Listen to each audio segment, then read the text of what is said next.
Oh, hey guys, how are you guys? Hang on. Yeah, my video. Okay. All right. Well, I see this is how the new mode looks on Zoom. That's very interesting. Today I was trying to see, when I started Zoom, it said there's a new mode called immersion mode. Okay. Oh, hey, Peter. Alexa, stop the timer. Uh, all right. I do one sec. Okay. Peter is here. What is it? Here he I is. just wanted to say one thing for a moment that's weird with Zoom. I see Yeah, Antonio like, sure.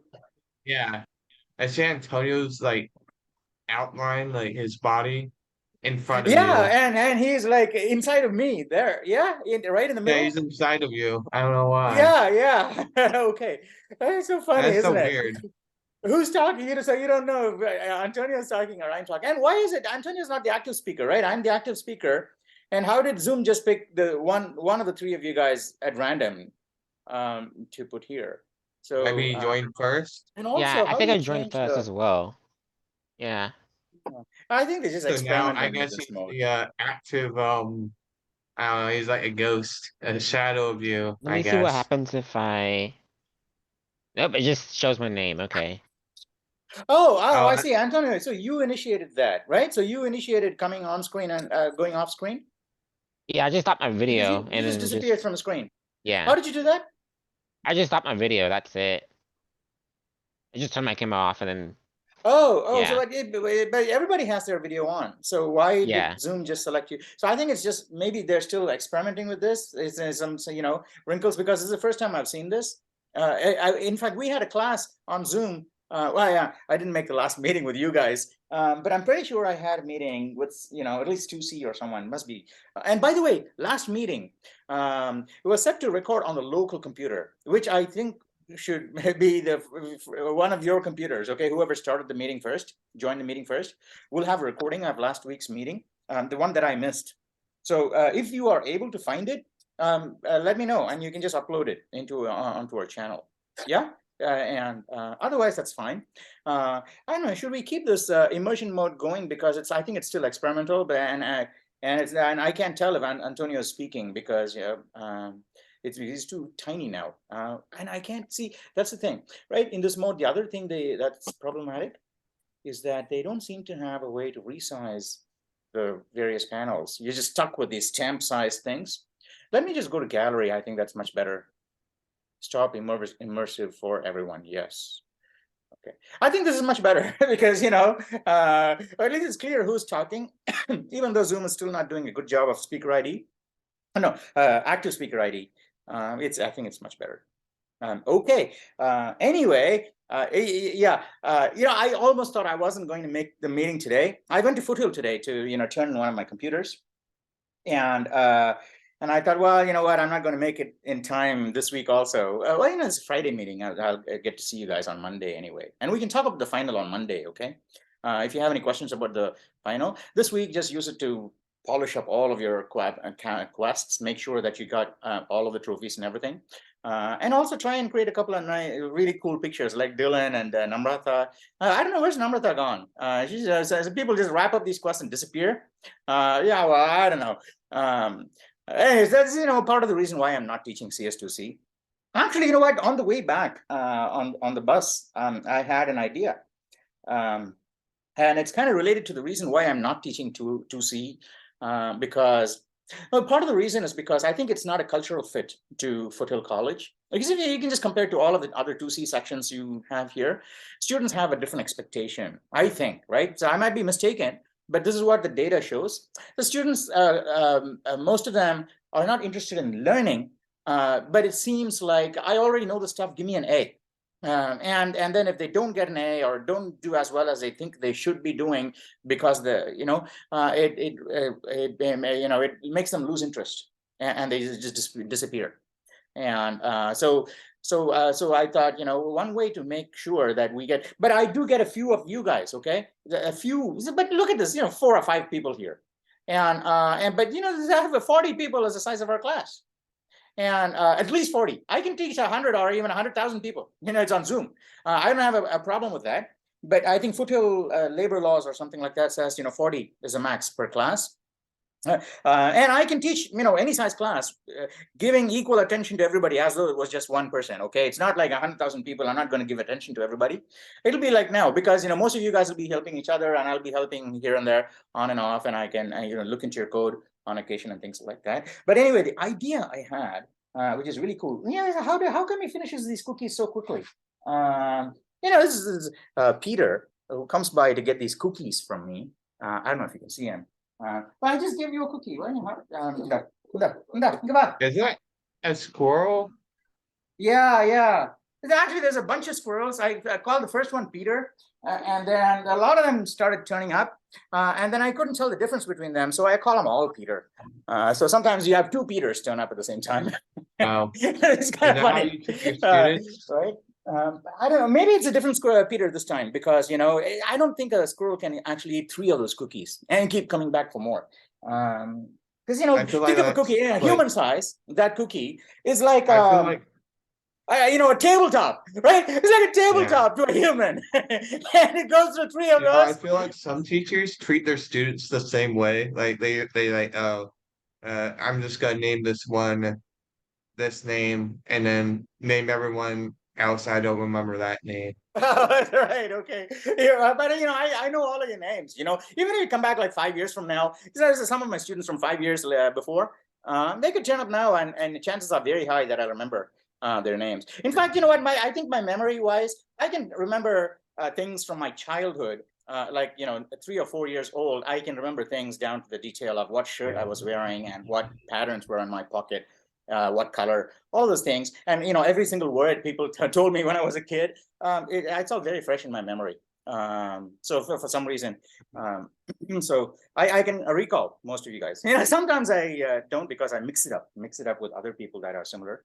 But fortunately, those situations have been lower, so the chances of a false recall have been kept low. Anyway, so the idea I had was that it's only I think the class will only be a failure if it was launched through a community college like Foothill, De Anza, whatever it is, because students come to these colleges with a different expectation. Right? They're not here to learn. They're just here to pick up 5, 10, 15 credits, 24 credits, and 25 credits, right? So they want to pick and choose and get out of here with as many credits as possible. And so how do I go? And then there's only a very small subset of you guys who are really interested in this subject. And because the difference is that when you get stuck with a problem and you noodle on it, and get to the bottom, or if you squeak through and you say, well, I've squeaked through, that's enough. And there's very few people, after squeaking through also, they're genuinely curious about the problem. Okay, those are the people you want to hire also eventually. Yeah. Because that's what you're looking for in an interview. When you go to an interview later on, okay, so I've interviewed hundreds of people, and what I'm looking for really is not someone who comes and solves the problem. Okay, the problems are there as props. Okay, they're not the goal of the interview. So we pick interesting problems. That's why at interviews, anyway, I do, right? And all of my friends, all these big companies, they all do the same thing, I think, as far as I know. Interesting problems, okay? And the interesting problems, the goal of these problems is not to say, well, can you solve this algorithm? Of course you can solve the algorithm, right? It's a max flow or some adaptation of some dynamic programming algorithm you would have, learned in college. But the idea is that just to put an interesting painting on the wall and say, what can you tell me about this painting, right? And so I'll tell you my thoughts, you tell me your thoughts, we can look at interesting things that emerge from this. So there's a problem. The problem is a prop in an interview. So never make the mistake when you go to an interview of thinking that the interviewer wants me to solve that problem, and I come out feeling victoriously, right? So, a lot of people who solved all the problems I gave them, they wrote to me saying, I did everything, it's like, I did all the quests, I didn't get an A, right? But that's not, here you're all doing fine, okay? But many candidates also write to you later on saying, how could I possibly not get the job because I did it well and everything, right? And the reason is because the candidates did not understand that the problems chosen for the interview are not meant to test them, but they are meant to be props to let their creative juices flow, because otherwise it's very hard to unblock people. Yes, even now, most students, right? Most students your age anyway, right? They're all blocked most of the time. Okay, they have a lot of creativity inside of them, but it's just blocked. It's not coming out for 101 different reasons, okay? Social pressures, what people think of them. You know, is my girlfriend going to look at it or boyfriend going to look at it? All these, so all of these things come in and then make the final decision as to whether a problem should be solved. Instead of, this is an interesting problem, right? Is there some really cool stuff in there? Okay, which is what we want to drive towards. And so I think that if you guys are, you don't have to start with you guys actually. So I'm thinking I could just offer 2 ABC continuously in however long. It doesn't have to be 3 months or 6 months or 9 months, but it could potentially be 6 weeks. Everyone at their own pace, 100% free, okay? 100% free. 2A, 2B, 2C. There will be 2 lectures a week for the 2A part, okay? You know, on Zoom. 2 lectures, which means that, you know, we will go look at all our videos on YouTube, right? So we have students that come in and we actually code, and it's actually fun for me, right? Which is one of the reasons why I'm offering it free, is because it's actually fun, because I have a lot of these ideas, but it is a pain for me to type them out because, you know, after a while I got RSI, so my wrist starts aching here and all.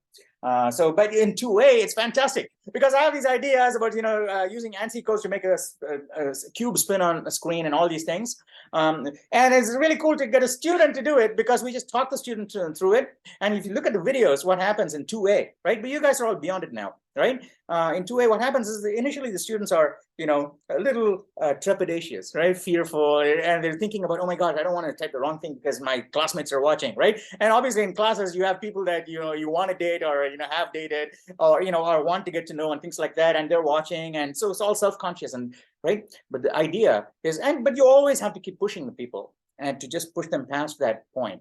And at the point at which the external world basically dissolves.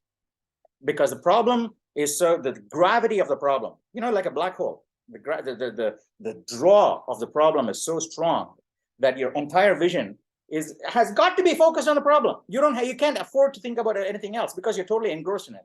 Yeah. So that time, the outside world melts away.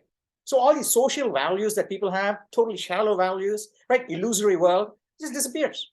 And you're only there and the problem is there. And that's all, right? Perfect match, you know, made in heaven. And you have each other and you'll solve the problem. That is a state that everybody is going for, okay? And so we'll get to that. But the thing is, in 2A, students start off very fearful and coding and self-conscious. But part of the way, look at the videos, right? Namrata, I wish she was here because she was in 2A. And I remember the very first class, she was also coding on screen and we recorded everything, right? Hello world or something like expressions, right? The parentheses and so on. And then, you know, we did something else because the parentheses and so on were quests. I think we did something else. I think the one she coded was it'll ask you for your name, okay? And you type your name, and then it'll take your name and replace all the vowels with other vowels randomly. And so, you know, Antonio goes, no, it might take, you know, INTANEU, right? Intonier, or something like that, okay? It changes your name, but, you know, it's all, the pronunciation is kept because the vowels only change. And it was really nice. And I think we tried Namrata's name. Oh, no, she completed the program and posted on Reddit. I traded. No, we tried it in class. And her name came out as Numritu or something like that. Numritu or something like that. And I think that's when, you know, she realized that she also was having a lot of fun because she actually turned a program, you know, wrote a program that did something funny. Yeah, because at the end of the day, you want the program to do something funny, something that actually makes it worth your time, right? And students discover this. And after that, you know, when they start coding, they're just in there. And I don't have to talk them through it. They just, but it's actually a fun experience, okay? It's for me too. That's why I say I'll do it free. We will try it once, okay? Not continuously. One time. An experiment, we'll do it free. Any number of students, but hopefully more than 4, you know, 4 or 5. And they have to agree to meet for 2A. However long it takes them to complete the 2A. I say, well, you know, when you're done, I'll say, okay, now you're good. You can go on to the green quest and there's no more, you know, you don't have to come to the classes anymore. But otherwise they come to class. We'll do our code. Yeah, Robert was in our class. He did some coding, you know. Yeah, Robert, you were in 2A, right? Mm-hmm. Yeah, you coded. Yeah, I was. Yeah. I think it was fun. So you could do that. And so let me know if you can muster up a bunch of people, right? And say, well, do you want to do 2A, BC equivalent for 100% free? It's basically a C++ boot camp starting from hello world. The person does not have to know how to write hello world in C++. We'll start off and then take them all the way through to 2C. But the catch is that they got to be committed, meaning that they want to learn, not something to just tuck under their belt and move on. Okay, so which means that it's real hardcore programming. They need to know and invest the time. But if they do invest the time, I'll stick with them even through the 2C part. I'll lecture them with the 2C, the advanced algorithms and data structures. Also take them through all the requests. Well, obviously not giving the solutions out, but we have the Reddit and we can do these meetings and all. So it'll be an entire C++ boot camp. But you know how intense and hard this one is, yes? Compared to all your, and by the way, I sent a survey out because a lot of people came into this class having done 2A sections that didn't really help. I think they told me. So I sent a survey out. So if you can just fill it out and pass the word along to the other classmates who are not here, like Shirley and all these other people too, Namrata. Because it will help in, as I retire, I can produce a report and say, well, these are the places where we need to strengthen our students, right? So 2A is not preparing them adequately to 2B, right? So we need to have more. Exactly what a company CEO does too, all right? Anywhere. Because when the product is not delivering, you basically look at all the pieces leading in and say which one needs the most investment in time and energy and finding out, how can I, make these optimizations, right? To make the whole machine efficient. Yeah, which is what, people are doing at Twitter and Facebook and everything, because, over time, lots of people just sitting around, wagging their tails, doing nothing at all. Yeah, and they're getting paid heaps of money. So, but, computer science is all about efficiency. You got to squeeze out every cycle from the automata and leave humans alone. And so I think they're doing all the right moves by saying, well, if you're not doing any work, why are you doing it on my money? Because it's a capitalistic world, right? It's not a government paid job where you can just come and just stay off the streets. We'll give you money to do that, right? Whereas, in a capitalist job, we are, who's this guy? Musk, the Tesla guy. Yeah, he's paying you out of his own pocket, and these guys are paying. So we have to deliver something, and people not doing that will go, right? But they won't be like those people. That's what I mean, okay? Because once you have go through this entire process, you will actually know that, I actually know programming. I think that is one of the things that you will find yourself saying after you finish all the red quests, with good time. If you do each one with real seriousness, trying to get to the bottom of the data structure and playing around with it, trying variations that are not even in the quest. It's not directly in the mini quest, but you're going to try this anyway, right? All these things, they also greatly help. But if you do this all the way through mouse, you'll feel a total sense of achievement, okay? You'll say, I'm a programmer now, right? I'm ready to go to coding interviews. You can skip lead code and you just go and say, you have asked me to introduce you to someone I know, or, one of your friends, obviously working in a place that is a Bay Area. Just ask them to refer you, go in, and you can confidently go do the interviews, and also go to the interview saying, well, it's any problem at all, doesn't matter. I don't need to know the solution, right? Especially, in fact, I shouldn't know the solution, because if I know the solution, I'm already led down the track. Yeah, because when people think they know the answer, or they know the answer, they're not going to think of alternatives because they already know how to do it. But if you don't know how to do it, you approach it with a completely fresh set of eyes. And that is lost in I think in many education systems today, because students are just given information of how to solve problems, and then asked, how do you solve this problem? Yeah, obviously you told me how to solve it. That's how I'm going to solve it. Yes. So the right way to teach, I think, is to give the problem, but don't tell them how to solve it. And after they struggle, they find out themselves, and sometimes it's better than the published solutions. And so how do you make people independent thinkers that are free of the constraints of thinking constraints of the outside world? Yeah, because the external world essentially imposes thinking constraints on you, right? So we don't tend to think freely, because we say, well, we can't do this anymore because some people will think bad of me and things like that. So we can think freely.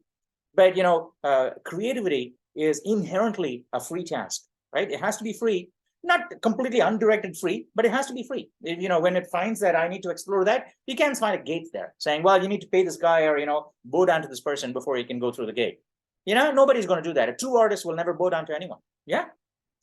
Because they're independent creatures. And so that's why I think this will be really cool. So once you get through this, you'll just basically feel no matter what happens, I can easily make my own money. That's basically it, isn't it? When you feel that you're self-sufficient, you don't need anyone, you don't need your mom's money or dad's money or friend's money or inheritance. Because I know even if I'm let out on the street right now, I can do interesting things and just with Social Security, right? And grow from there because I have the seed in me. But that seed is what is essential for education to implant in all of students. But right now, they're just getting promises instead of these seeds, saying, well, if you go through this, you may get the seed at the very end. No, you can get the seed anytime. You just have to be open-minded and free to think instead of being encumbered, right? In video games, we always say, we want to reduce your encumbrance because you have new weapons. You can't take the new weapons on before checking out the old weapons, yes? Right, so this encumbrance is very bad. Same in life too. So the more encumbrance you have in your life, the more you're going to, slower you're going to be. Yeah, your progress is going to be pulled back. Lots and lots of rubber bands behind you. So the way to make progress is to reduce your encumbrance. You don't have to go zero, right? This may be very hard, but keep it to the bare minimum. That way you can just explore to your heart's content when you're still young and healthy and able. Now, yeah, rather than 80 years old or something like that, it's going to be much harder. And so take this opportunity, and I think it's fantastic. And also the other thing that I probably already said is that if you're doing 5 different courses, challenging ones, do them all in sequence. Don't do all of them at the same time. Yeah, that way you can give your all to each at the time, right? So in fact, there's a famous story in Indian mythology, Mahabharata. I don't know if you know the story of the Mahabharata. It's one of the great epics. So one of the leading characters, Draupadi, her name was yeah, she has 5 husbands. Okay, so she's called Panchali. This is a woman of 5 husbands. But so how can anyone be happy like that with 5 husbands? Are you happy or the husband's happy? But so they figured out a technique in the end. It's in the Mahabharata, right? So when you're with one person, everybody else just disappears. So there's only those 2 people. And when they're not with each other, that person is gone. So the only two people who are together, they recognize the existence of each other, right? And so they followed that law, and everything was fine, apparently, right? It's a very interesting story, isn't it? But the reason I'm telling that story now is that you should exercise the same kind of mentality when it comes to learning things, right? And everywhere. Even Jesus Christ in Christianity said that, right? No man can serve 2 masters. Well, there's a different meaning to that altogether. But what that means is to have 1 master at a time. And because you'll do a half-assed job, you have 2 masters. Or 1/3 half-assed job with 3 masters. So, and you want to master. The goal is not to just get partway in each of these things that you do. You have the luxury now and say, I want to master computer science, so I'm going to give my all to it, right? Once you've mastered it, you can put it, in the back burner because it's always going to be there at a moment's notice and do something else. And so that way you can master everything and shine in everything rather than do a mediocre job in everything, right? So that is my 2 cents. Maybe it's not even worth anything, but this is an informal meeting, so I'm just talking my mind here. But I think it's interesting, and also kind of triggered by symptomatic of what I see among the students, and related to the reason why I'm not teaching 2C, because I start with a class of 50 students or 40 students or whatever it is, and this all drops, and it's okay with me because as long as there's 10 students, even I'm happy to teach. But I think it's pretty demoralizing for the students who want to have more classmates around them, and it's more lively in the forums and these meetings instead of silence and so on and so forth. So I think if I offer 2C again, it's going to be a failure. So 4 or 5 students bubble up at the end saying they are the really committed and interested students, and everybody else goes away. So I will do that though with a private group, because now it's all free. I got a commitment saying, if people don't show up at these lectures or they're not interested, they'll just fall behind, right? But everybody can work at the same pace, at their best pace. And people can go at different speeds because I can keep pace with all of you. Someone doing red mouse as well as someone doing hello world tiger, right? I can work with both of you guys, so I don't have a problem with that. And I'm sure there'll be groups of people in different places also, so I can work with all of them. But so you can go at your own pace. That's what I mean. Okay, if you take 6 months to do the whole trail, that's fine. But at the end, everyone will feel the same. It's not like the person who took 6 months to do it is going to feel less achievement worthy than the one who did it in 6 weeks. Not the case. Okay, after you finish it, once you that sense, right? It's like the PhD. The PhD is trained to do research. When you know that you're ready to do research on your own, that is when you are ready to do research. That is called a PhD. And for some people, it happens in 2 years. Some people happens when they're doing the master's degree, right? So it happens at various times. Louis de Broglie, I think he's a French physicist or someone. I think he got a PhD for the wave theory of electrons or something like that. At 16 years old and not formally enrolled in a PhD, something like got to check Wikipedia. So it happens at different places, and I know my own classmates, right? They've been doing PhDs for like 10 years. Okay, 10 years. So we switched a couple of topics and all, with supervisors, advisors, and all, but they're still doing it, right? And people accusing them, saying, "Well, you're just getting student aid and you're sitting on your ass and not doing anything at all." But it doesn't matter, right? So it's just, but they're doing it. They're trying to do it, but they're just losing interest and so on. They're also doing lots of other stuff. That is also a bad idea. So when you do a PhD, you shouldn't be doing other stuff, right? When you enroll in a PhD, eventually, that should be your only thing, because otherwise there's no point in getting a PhD. Because when you do PhD and also say, well, I'm doing a PhD for other things, I'm going to do some acting on the side. Well, obviously you can do acting and improv and all, but it's, kind of relaxation, but you can major in something else when you're doing a PhD. Sorry, Robert, you were going to say something and I kind of cut you off. I have to go. You have to go. All right. No, Yeah. I'm actually done. So if you do have know of people who can just get together, and it can start anytime over the summer. 5+ people will go all the way from 2A lectures and code, and we'll experiment. Well, in fact, I'll get to know how long it actually takes. With a bunch of 10 people, maybe I get 2 people complete in 2 weeks, all the way from red and good. Maybe some people take 3 months. Then I know, I get a distribution and all. So it'll be fun. Anyway, that's all I have to say. I don't have anything to say about the final today. You guys can ask me on Monday. Yeah, I thought I wasn't even going to make this meeting today, and I ended up talking so long, driving Robert away. All right.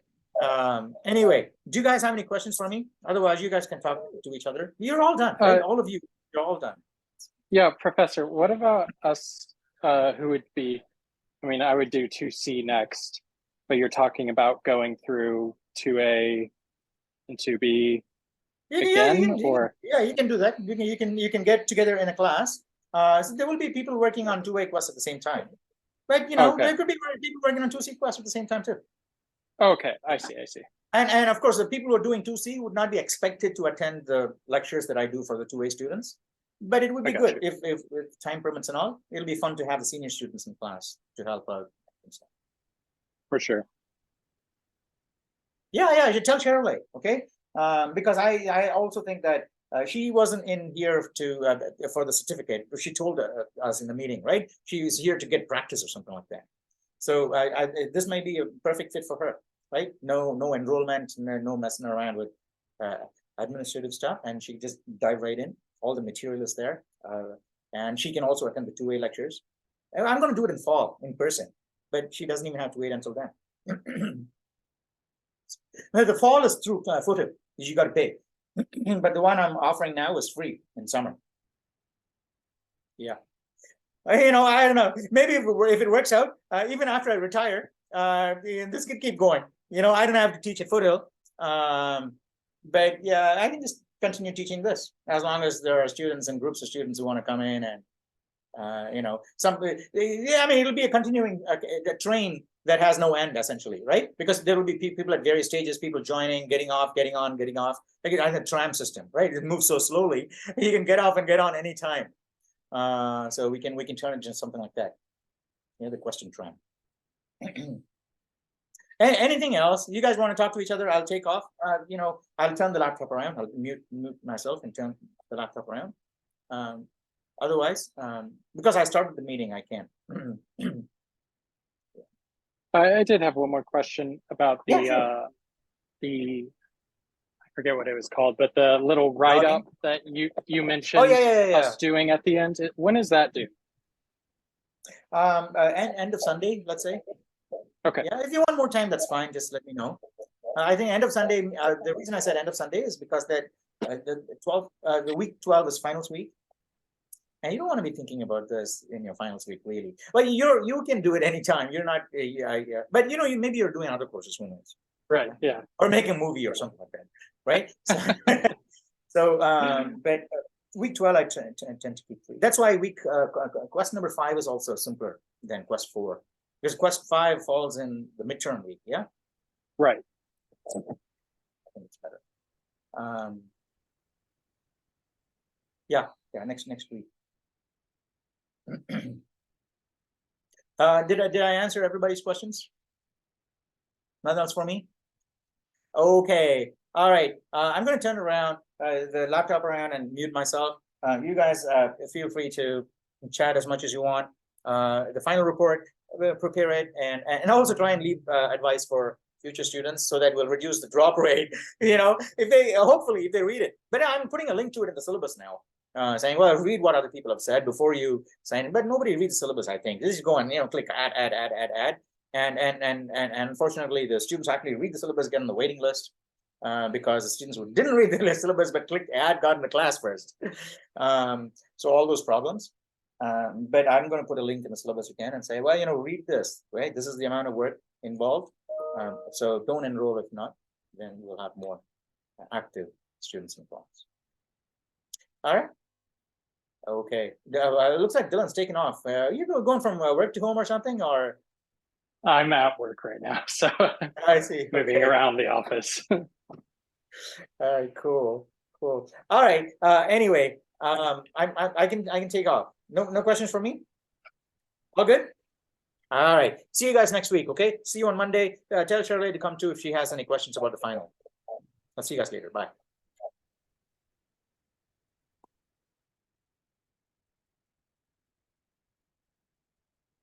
Hey, do either of you guys have the quest specs from the green quests, the 2A quests?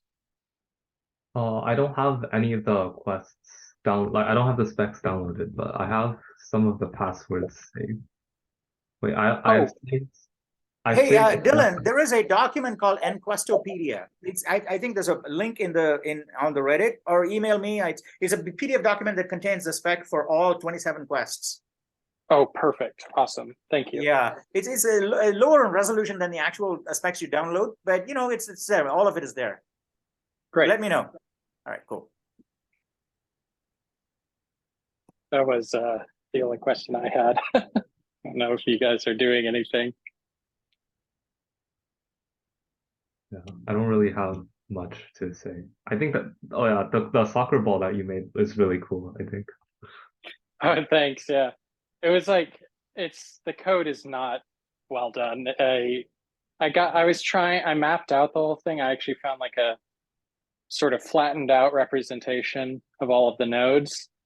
And so I sort of like drew all over that. And then I was trying to like figure out the relationship between the nodes so I could like do it in a smart way with like some loops or something. And I was able to do that for most of it, but then like there's like 20 lines of code or something that's just like connect this one to that one, this one to that one, because I couldn't quite figure it out. But it did finally work in the end, which was pretty cool to see. And it was too big even for the thing to fit in there. But yeah, it was pretty fun to do.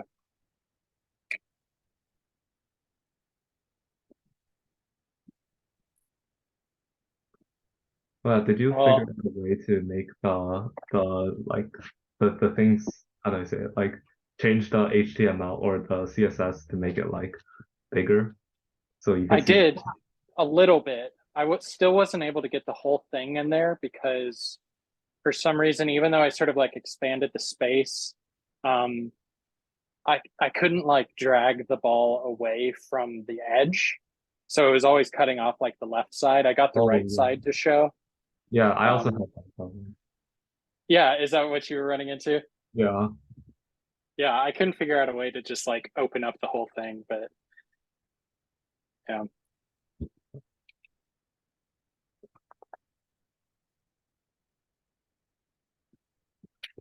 Well, I guess I'll see you guys on Monday. There's nothing Okay. else. Yeah. See you. See you guys. Yeah, I don't have any questions. I'm gonna head out too, yeah. See you guys.